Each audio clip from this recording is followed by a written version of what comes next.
Hi friends, అందరికి అందరు అన్నం తిన్నారా? ఇగో మేమైతే ముగ్గురం కూర్చొని తింటున్నాం. అమ్మ కూడా తింటుంది కానీ పొయ్యి దగ్గర కూర్చొని తింటున్నాం ఇప్పుడు.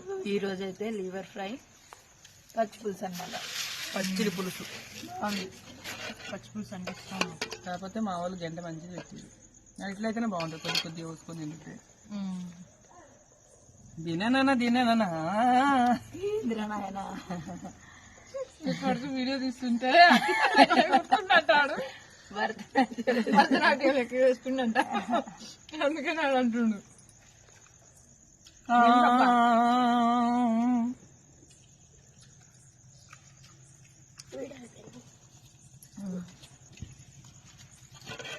మరి మీకు పచ్చళ్ళు కావాలంటే ఆర్డర్ అయితే పెట్టుకోండి. లివర్ ఫ్రై, లివర్ పచ్చడి అయితే ఇప్పుడు ప్రిపేర్ చేయబోతున్నాం.